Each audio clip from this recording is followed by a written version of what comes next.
Salam, dəyərli Şən TV izləyiciləri, hər birinizi salamlayıram.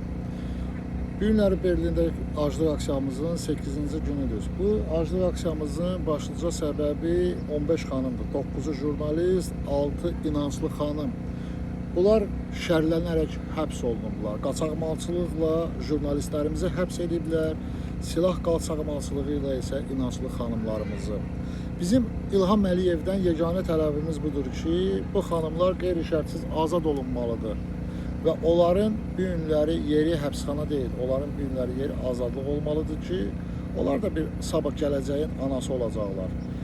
Sən öz qızları var əvə bilərsənmi, Azərbaycanda və yaxud da hansısa bir dünyanın həbsxanasında cəza çəksinlər? Xeyr, çəkməzlər. Bu xanımların bir çoxu ailə həyatı qurmayıb, subay xanımlardır.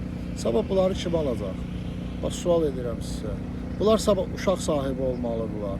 Bunlar bilirlər, cavan yaşlarını həbsxanalarda çürüdürlər.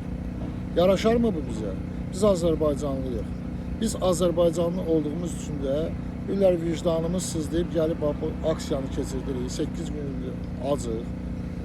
Oturmuşuq dostlarla, qardaşlarla, dəstək verənlərin hər birinə minnətdaram. İstər mənəvi, istər maddi. Məqsədimiz nədir? Azad et bu 15 xanıma.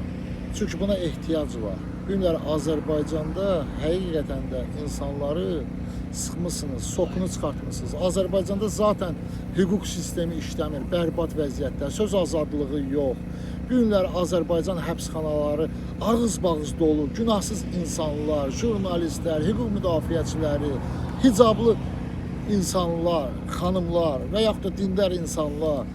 Bilirsiniz, həqiqətən də çox bərbad vəziyyətə düşür bizim ölkəmiz. Nə qədər ki, siz Azərbaycanlılar ayılmamışsınız, öz haqlarınızı tələb etməyi bacarmırsınız. Həqiqətən də bundan da pis günə yaşayacaq, bundan da pis vəziyyətlərə düşəcək. Odur ki, İlham Əliyev, Mehriban Əliyeva, sən də bir anasan, sən də bir xanımsan. Azad et. 15 xanım qeyri-şərtsiz azad olunmalıdır. Vaqif Xaçatüryanı, Xocalı soyqırım törədəni azad edə bilirsiniz.